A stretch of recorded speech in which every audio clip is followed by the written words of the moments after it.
Your Beatitude Metropolitan Tikhon, Your Eminence Metropolitan Saba, Your Eminence Metropolitan Gathas, and Your Eminence Metropolitan Nikolovas. President Hatfield, Dean Todoria, distinguished clergy, graduates, and guests. In the name of the Holy Consubstantial and Life-Creating Trinity, amen. First, to the graduating class, congratulations on your graduation from St. Vladimir's Seminary, this great and historic institution of Orthodox education. Second, to all of the family members who are here present, who've supported you on this journey, thank you for what you've done already and for what you will do in the future. Third, to our Lord Jesus Christ, we pray that he will bless you, the graduates, and guide you in your new vocations. And finally, thank you to the leadership and the trustees of St. Vladimir's Seminary for the great honor that you have bestowed upon me today. You really can have no idea how much this means to me. Fortunately for you, I'm not going to be offering a layman's exegesis on Christology or original sin today. It is customary on these occasions for a commencement speaker to give some advice based on their own life experiences. But you drew the short straw here. I have got a documented history of giving incredibly bad and famous career advice.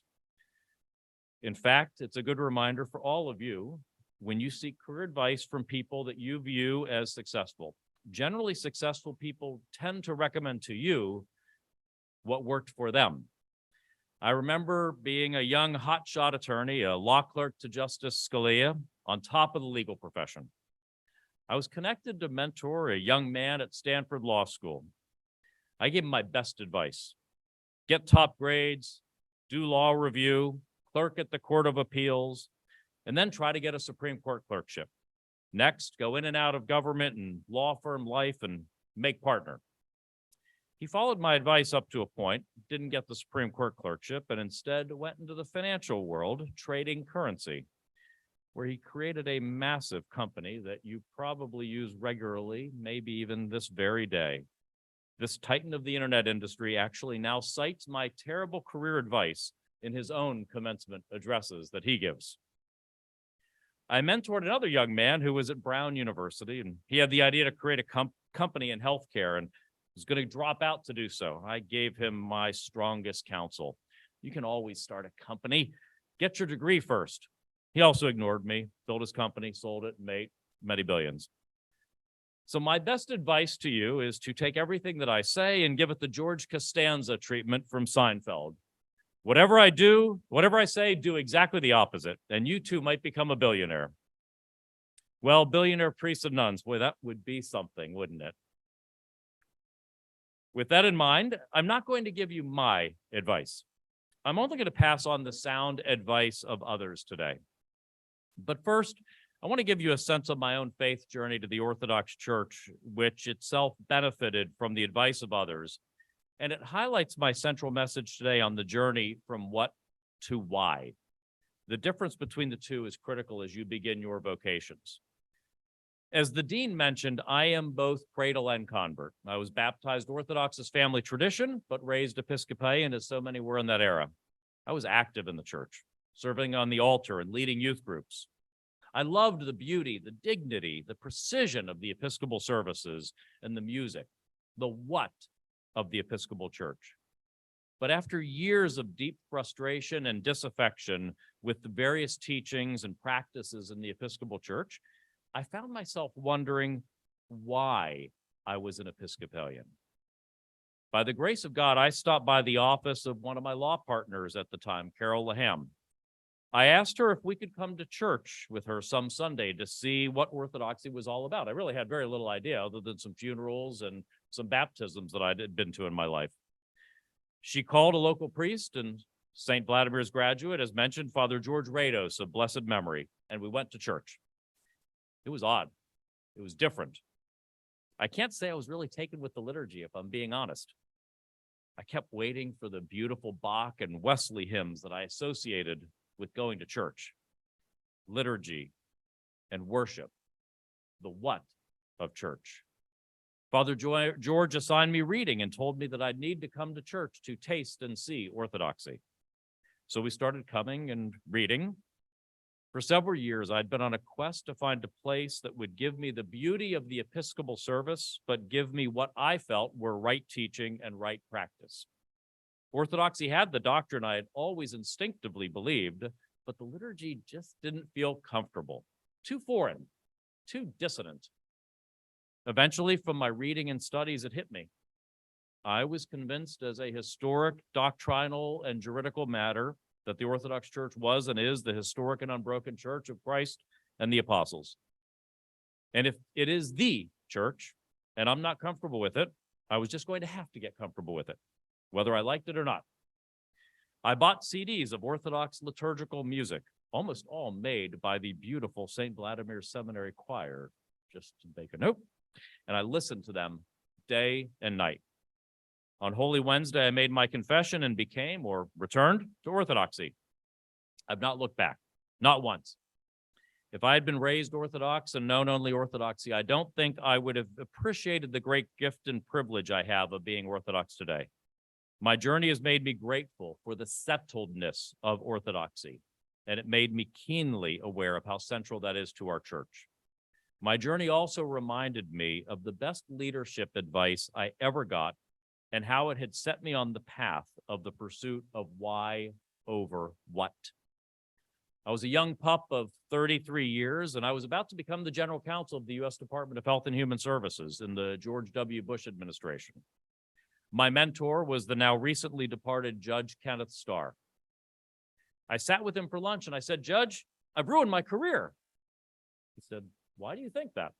And I said, "I don't know anything about healthcare. I'm going to a department where probably 10 people out of 85,000 voted for Bush, and the remaining don't think he was validly elected. The staff are going to run circles around me and be able to deceive me and leak to Congress and the media on me constantly because I'm not going to know what I'm doing in their field." His response was, "Alex, you have to ask yourself a question. Do you want them to want you to succeed, or do you want them to want you to fail? And act accordingly." I took that advice to heart, and it has been my central leadership mantra in every role I've had since. I said to my leadership team on that first day, "I'm not an expert in health law. I don't have your experience here at HHS. I'd like to run this like a law firm with all of us as partners, but by virtue of the Constitution, I'm first among equals." Familiar concept?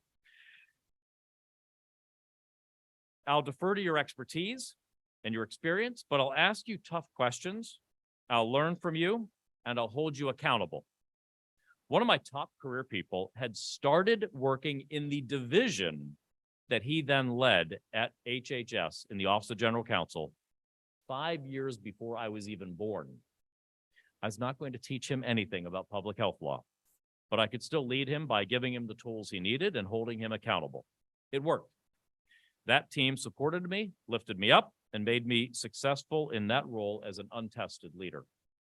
I suspect that many of you will face very similar situations as leaders, and leaders you will be, whether leading a parish or teaching students or mentoring monastics, that you will lead. You may be fresh out of seminary and need to confess and coach a seasoned business leader. You may be a celibate and need to provide marriage advice to a couple. You may have to correct heterodox practices or beliefs in a well-established parish. You may need to marshal an underfunded parish to build a new sanctuary or social hall. In any of these cases, I would suggest that you can bring people or organizations to where you think they should be by following Judge Starr's advice and having them want you to succeed as their leader. I learned in later years that a critical part of leading in this way is to build empathy and trust with those whom you are leading. At the heart of this is transparency and illumination of the why, or purpose of what you are trying to get an individual organization to do. When I took over the U.S. business of Eli Lilly, we were facing the largest loss of drug patents of any drug company in history, a near apocalyptic event for a pharmaceutical company. I could have started with the what. We were going to have to restructure our business, lay off thousands of people, and fundamentally change how we do business in order to survive. Instead, I learned instead to start with the why. Why do we need to do all of these difficult things that would have very real and personal impacts on individuals and their lives? By doing so, I was able to get the organization to want me to succeed rather than wanting me to fail in this critical task.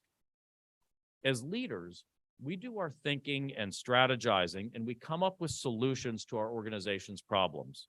And then we tell the people on our teams what the solution is, the what. But if they haven't gone on that intellectual journey with us, they fail to see the why. What I realized is that while I think I'm relatively smart and informed, to get from A to Z, my own mind has to go from A to B to C, etc., eventually getting to solution Z. Why would I think that my organization is smarter and better informed than I am, drop solution Z on them, and think they will instantly get it? They've got the same need to go along this intellectual ride as I do.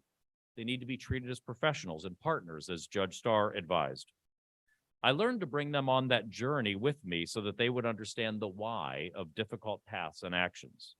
My goal was that by the time we took action, the organization would have already figured out that we needed to take that action to anticipate my every move. Somebody might hate the personal impact of having their job change, but they would at least be able to understand why that was necessary, empathize with the decision, and trust the leaders making the calls. In the words of the great leadership speaker, Simon Sinek, people don't buy what you do, they buy why you do it. Or an organizational transformation. People don't buy into what you want to get done, they buy into why you want to get it done. In my return to orthodoxy, I didn't end up where I am because I was drawn by the what of orthodoxy. It was the why of our church. This notion of why takes us to the higher level leadership principle of purpose and mission that I learned over the course of my career, the unlocking of the most powerful type of why. For any individual or team, there needs to be a sense of why that person or group exists, why the world would be worse off if they weren't there. This is the individual quest for meaning in our lives and the collective question of purpose in organizations. Purpose is the why. Why do we do what we do? Why do we wake up in the morning? When I built Operation Warp Speed, I didn't start with the what of having a goal of FDA authorized vaccines by the end of 2020 and enough vaccine for every American by the beginning of 2021. I started with the why of saving lives without regard to money because COVID was costing us so much money already that literally any amount of money that we could credibly spend would have an infinite return on investment if we achieved even a fraction of our goals. This was the first part of my pitch. And I didn't have a single person, not even the biggest penny pinchers or naysayers, resist that definition of purpose or why. And alignment and buy-in followed immediately. In some respects, as you enter into ecclesiastical leadership, you've got it easier. The ultimate why of orthodoxy is so clear. Your task isn't to divine this purpose, but to teach and illumine it in our hearts and minds. But in some respects, your task is harder. The normal measure of success for a leader like me is, in the words of the founder of my former company, Colonel Eli Lilly, to, quote, take what you find here and make it better and better. I've always tried to follow that approach as a leader, but it's an interesting challenge for leaders in the Orthodox Church. You know the old joke? How many Orthodox does it take to change a light bulb? Change? It is literally your life's work now to preserve the Orthodox faith and church and to prevent inappropriate change, to prevent responsiveness to the vicissitudes of this age. In reference to the great controversies of the day, Father George once said to me, my son, these things aren't even open for debate. And yet there are clearly areas that aren't core to the big T traditions of the earthly manifestation of the church, where transformation and change are good or even needed. Whether that be creating a mission church, building a new church, outreach to converts, growing the monastic presence in America, or achieving administrative unity for the church in America. In these areas, you will need to lead change. You will need the gift of discernment between those areas where you are called to lead change and those areas where change is anathema and constancy is called for instead. As a member of the laity, I'm not even going to presume to counsel you on this division. I wish I could, but I do not envy you this challenge. One of my mentors, Justice Scalia, used to encourage us to, as the dean mentioned, stand against the wind. By this, he meant that our calling is to stand for principles of morality, truth, law, and integrity of language, even when that goes against the current trend. It means having the courage to stand up for timeless principles and values, even when the easy path would be to bend to the current popular will. The secular, humanist, moral, intellectual, and linguistic relativism that emerged from Marxism and grew after the terrors of World War I has become the dominant cultural force in academia, government, business, media, large geographic sections of our country, and even some formerly establishment churches. I pray that it has reached its apex, but fear that it has not. This means that for you, as you are called to stand against the wind, the road will be hard indeed. Leading the faithful in constancy will be even harder. The faithful you interact with will not have the reinforcement of a daily church community, a fellow priesthood, or the cloister of the monastery or convent. They will be standing against the wind, against a prevailing culture where they may experience hostility to their beliefs and conduct as taught to them by the church, intolerance of religious practice, the undermining of their role as teachers and instructors of their children, and an inability to witness and voice their timeless beliefs in broader society and at work. Indeed, they may even face these challenges among fellow laity at church. This is where your role as the teachers of the higher purpose and mission of the church and faith as manifest in the traditions of the church will be vital. Don't be disheartened by this challenge. From the time of the gospel, our church has at its core been countercultural. The church and her saints have shined most, not when aligned with the powers of this earth, but when they've stood against the wind. But as you stand against the wind and support the faithful in doing so, you'll also be called to lead change, to take what you found and make it better. Where you must lead change, I commend to you the focus on the whys, getting your organizations to want you to succeed by building alignment around that why, and then the goals to achieve that purpose, so that even when people disagree with your Z from with the Z from your A, or should I say the omega from your alpha, they understand how and why you got there and trust your judgment. In sum, being a leader does not mean convening direct democracy or requiring consensus. Nor does it mean handing down unexplained dictates. Leadership, in my mind, is a conveyor belt of back and forth, of educating, teaching, negotiating, and convincing, but with purpose and mission as the North Star. In difficult times when leadership has not necessarily meant popularity and my own courage has flagged, I found great strength from these words of the Scottish poet Charles Mackay. You have no enemies, you say. Alas, my friend, the boast is poor. He who is mingled in the fray of duty that the brave endure must have made foes if you have none, small is the work that you have done. You've hit no traitor on the hip, you've dashed no cup from perjured lip, you've never turned the wrong to right, you've been a coward in the fight. Through the choices that all of you have made, you have already shown that you are no coward in the fight. By the grace of God, you will each have the courage to lead our church through change and constancy, always remembering why you have chosen the path you have. Thank you and congratulations.